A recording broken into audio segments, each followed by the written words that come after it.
সবকিছু আমাদের কাছে আসে, প্রাণপণ চেষ্টা করে। ভাই আমাদের তো পালাবার পথ নাই, আমরা যেদিকে যাই ঝুলাবে, এটা হচ্ছে রিয়েলিটি ভাই। রাতের থেকেই আপনার ভোট কেন্দ্র দখল, রাতের থেকেই আপনার গোপন ভোট শুরু, দুই প্রার্থীদের মধ্যে তাদের মধ্যে সহিংসতা, হামলা, ভোট কেন্দ্রের উপর হামলা, এই তথ্য তো সারা রাত ধরে বেরোচ্ছে, সারা দিন ধরে বেরোচ্ছে।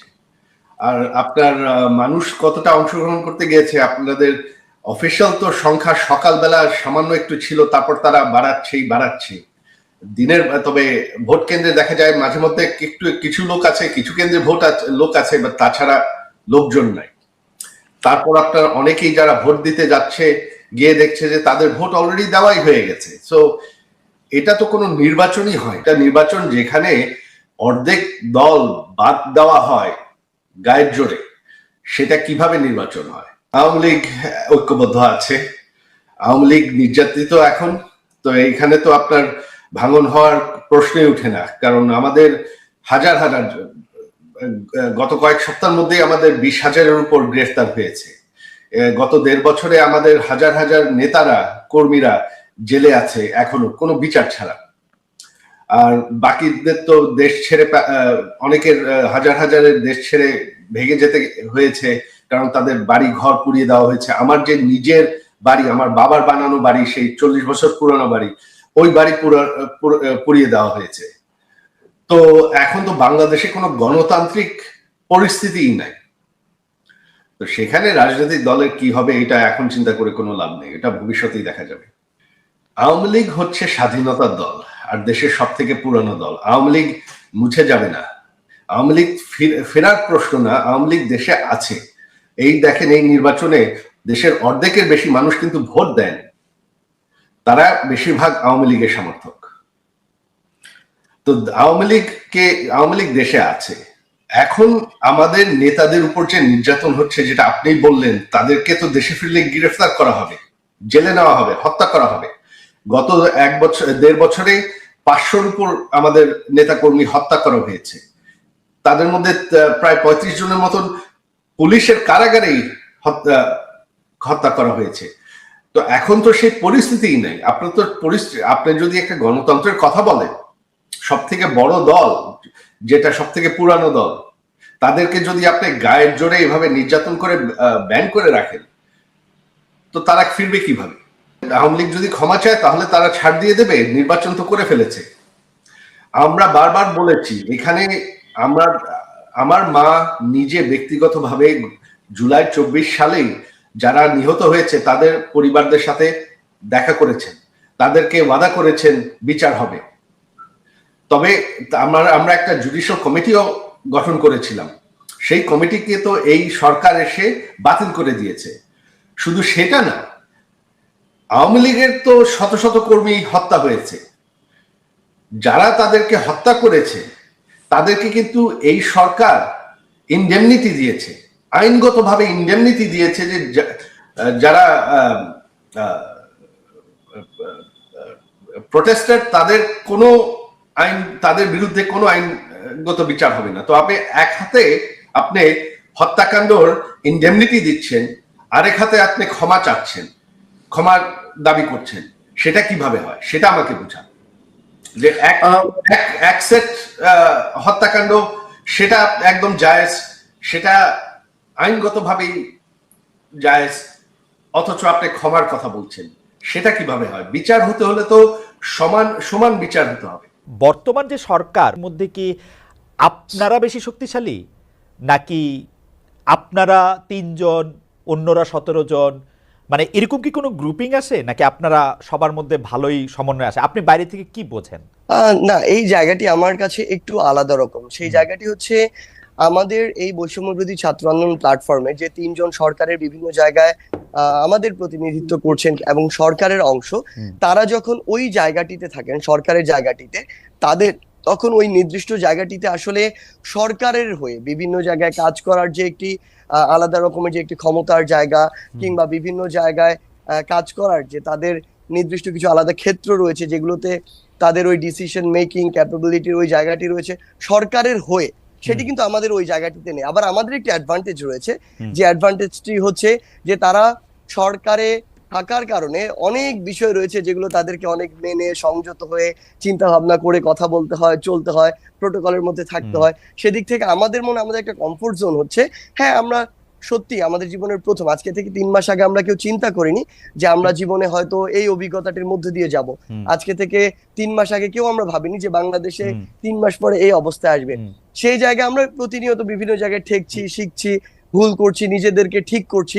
বাট আমরা তাদেরকে প্রত্যেকটি জায়গা, সরকারের যারা রয়েছে তাদের যে জায়গাগুলোতে আমাদের মনে হচ্ছে যে এই জায়গাগুলো আমাদের গঠনমূলক ভাবে সমালোচনা করা দরকার, কঠোরভাবে সমালোচনা করা দরকার, সেটি করার আমার যেমন সুযোগ রয়েছে, আবার জনগণের সাথে একদম রাজপথে সংগ্রাম করার যেমন আমার সুযোগ রয়েছে, আবার প্রত্যেকটি জেলায় জেলায় ছুটে গিয়ে আমার সাধারণ যারা আন্দোলনকারী ছিল, ছাত্র জনতা ছিল, তাদের সাথে মেশা, কথা বলা, আমার যারা আহত ভাই বোনেরা কিংবা শহীদ পরিবার রয়েছে তাদের সাথে কথা বলা, এই যে প্রোটোকলের বাইরে থেকে যে এক্সট্রা একটি সুবিধা, আমার যখন ইচ্ছা আমি চলে যেতে পারছি, যখন ইচ্ছা আমি রিক্সায় চলতে পারছি, রাস্তা দিয়ে মাস্ক পরে আমি হেঁটে বেড়াতে পারছি, এই আমার একটা আলাদা অ্যাডভান্টেজ রয়েছে।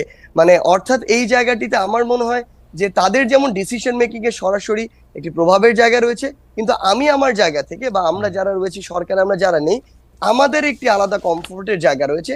একই সাথে আমরা বাংলাদেশের এই একটি রাষ্ট্রপতি ইস্যুতে আমরা দেখলাম যে আমরা বিভিন্ন রাজনৈতিক দলের সাথে যেমন কথা বলছি। আমি আসছি এটার ব্যাপারে। আপনার এইটাতে আপনি বলছিলেন যে নাহিদ বা মাহফুজ বা আসিফকে অনেক চিন্তা ভাবনা করে কথা বলতে হচ্ছে। চিন্তা ভাবনাটা কি আপনি বা হাসনাত একটু কমই করতেছেন নাকি ইদানিং, নাকি মানে? আচ্ছা, আমি আপনার অ্যাঙ্গেলটা বুঝতে পেরেছি। আসলে আমরা চিন্তা ভাবনা কম করছি এটা আমরা মনে করি না, বরং আমি আমার জায়গা থেকে বা হাসনাতের জায়গা থেকে আমি সামগ্রিক ভাবেই বলি। আসলে আমি প্রথমে আপনাকে একটা কথা বলে নিয়েছি, 3 মাস আগে আমরা যে জীবনে এই পর্যায়ে থাকবো এটা আমরা কখনো কল্পনা করিনি, এবং সবগুলোই আমাদের জীবনের নতুন নতুন অভিজ্ঞতা। ইভেন আমরা ওই যে আমরা 4 তারিখে আমরা যখন ঘোষণা দেই যে 6 তারিখে আমাদের লং মার্চ টু ঢাকা হবে, তখনই আমাদের ইনস্ট্যান্ট আবার আমাদের ডিসিশন বিভিন্ন পার্সপেক্টিভ চিন্তা করে প্রায় 30 মিনিটের একটা ডিবেটের পরে আমরা ডিসিশনে আসি যে না, পরশু নয়, আগামীকালই লং মার্চ টু ঢাকা।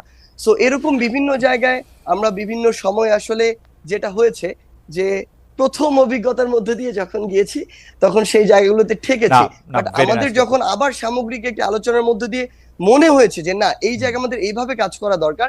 সত্যি কথা বলতে আমাদের বিবেককে আমরা কোন একটা নির্দিষ্ট জায়গায় একদম কনক্রিট করে রাখি না এবং রাখতেও চাই না। আমরা মনে করি যে কেউ যদি আমাদেরকে এমন কোন একটা পরামর্শ দেয় বা আমাদের নতুন একটা ইনসাইট দেয় যেটা আমাদের মনে গ্রেটার পার্সপেক্টিভে বেটার, তখন আমরা ওটা গ্রহণ করার যে মানসিকতা সেটি রাখি। সেক্ষেত্রে কিছু ভুল হচ্ছে, কিন্তু সবসময় সংশোধন করার চেষ্টা আছে।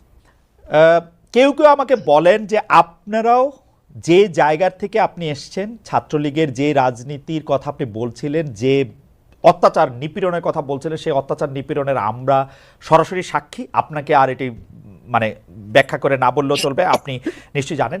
কিন্তু আপনারাও কি এখন ছাত্রলীগের সেই জায়গাটাই দখল করেছেন কিনা? আপনারাই কি এখন একটা শোডাউন ভিত্তিক একটা জায়গায় আপনারা নিজেদেরকে দেখতে চান কিনা?